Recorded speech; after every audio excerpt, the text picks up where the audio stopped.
സർക്കാരിനെതിരെ ആഞ്ഞടിച്ച് ബി അശോക്.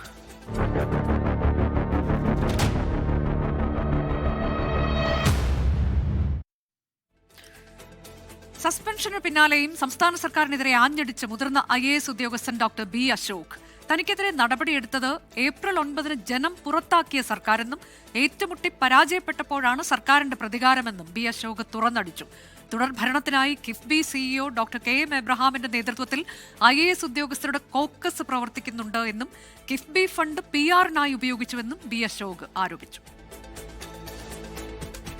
അപ്പോൾ എന്നോട് ചോദിച്ചാൽ സിവിൽ സർവീസ് DLA റൂൾ അനുസരിച്ച് സസ്പെൻഷൻ വാറണ്ട് ചെയ്യുന്ന ഒരു കോസ് ആ ഓർഡറിനകത്ത് മേക്ക് ഔട്ട് ചെയ്തിട്ടില്ല.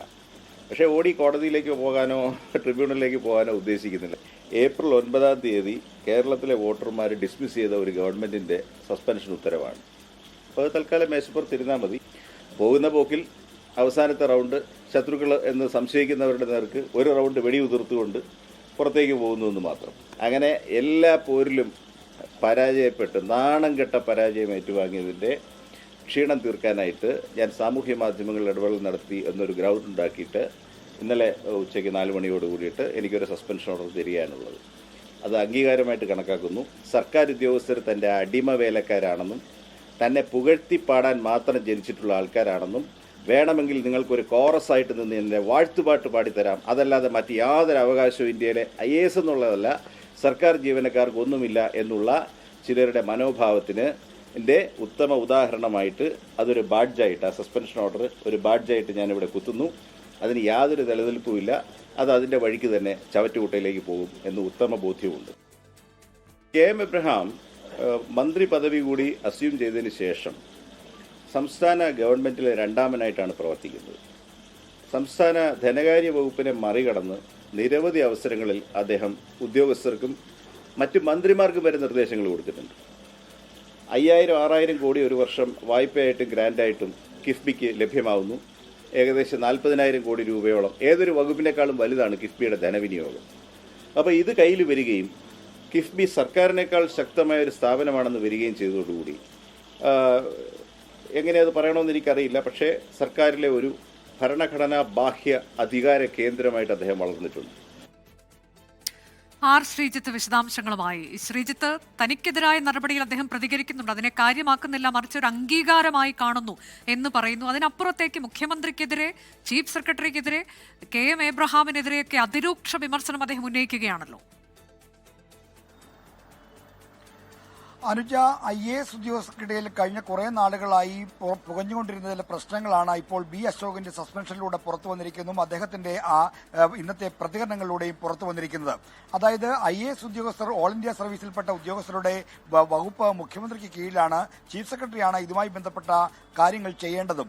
എന്നാൽ മുഖ്യമന്ത്രിയുടെ ഓഫീസിലെ ചീഫ് പ്രിൻസിപ്പൽ സെക്രട്ടറി എന്ന അധികാരം ഉപയോഗിച്ച്, ക്യാബിനറ്റ് റാങ്കോട് കൂടിയുള്ള അധികാരം ഉപയോഗിച്ച് KM എബ്രഹാം നിർണായകമായ സ്ഥലം മാറ്റങ്ങളിലും മറ്റ് നടപടികളിലും തീരുമാനമെടുക്കുന്നു എന്ന ആക്ഷേപം കഴിഞ്ഞ കുറേ കാലമായി IAS അസോസിയേഷൻ എന്ന നിലയ്ക്കും ഉന്നയിക്കുന്നുണ്ട്. അത്തരത്തിൽ ഉള്ള ഒരു ഇടപെടലിന്റെ ഭാഗമാണ് അശോകിന്റെ ഇപ്പോഴത്തെ സസ്പെൻഷൻ എന്നുമാണ് അദ്ദേഹവും അദ്ദേഹത്തിനോടൊപ്പം നിൽക്കുന്ന മറ്റുദ്യോഗസ്ഥരും കരുതുന്നത്. അതുകൊണ്ട് തന്നെ ഒരു കാവൽ മന്ത്രിസഭയുടെ ഭാഗത്തു നിന്ന് ഉണ്ടാകാൻ പാടില്ലാത്ത ഒരു നടപടിക്ക് പിന്നിൽ KM എബ്രഹാമാണ് മുഖ്യമന്ത്രി ഓഫീസിലെ അധികാരം ഉപയോഗിച്ച് അദ്ദേഹം നടത്തുന്ന വൈരുനിര്യാതന ബുദ്ധിയോടെയുള്ള നടപടിയാണിതെന്നാണ് അശോകന്റെ വിമർശനം. അതുകൊണ്ടാണ് ഇത്രയും രൂക്ഷമായ ഒരു പ്രതികരണം അശോകന്റെ ഭാഗത്തുനിന്ന് സസ്പെൻഷന് ശേഷം ഉണ്ടായത്. നേരത്തെ അദ്ദേഹം മാധ്യമങ്ങൾക്ക് നൽകിയ അഭിമുഖത്തിലും മറ്റും പറഞ്ഞ കാര്യങ്ങൾ ഒരു സർവീസ് ചട്ടത്തിന്റെ പരിധിക്കുള്ളിൽ നിന്നു കൊണ്ടുള്ളതാണ്. അത് നിയമപരമായും മറ്റ് പെരുമാറ്റച്ചട്ടത്തിന്റെയും അകത്ത് നിന്നുകൊണ്ടുള്ള ആണ് എന്നാണ് അശോകന്റെ വാദം. എന്നാൽ സർക്കാർ അത് സർക്കാരിനെതിരായ ഒരു നീക്കമായി കാണുന്നു.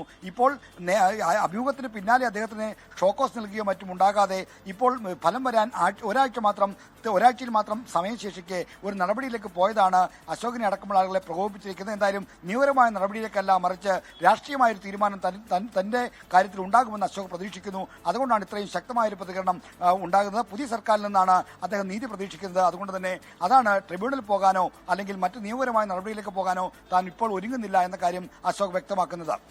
അതാണ്, കോടതിയിലേക്ക് പോകുന്നില്ല, നിയമ നടപടിയിലേക്ക് പോകുന്നില്ല എന്ന് അദ്ദേഹം പറയുകയാണ്. അടുത്ത സർക്കാർ ഇത് പുനഃപരിശോധിക്കുമെന്ന ആത്മവിശ്വാസത്തിലാണ് ഡോക്ടർ ബി അശോക്.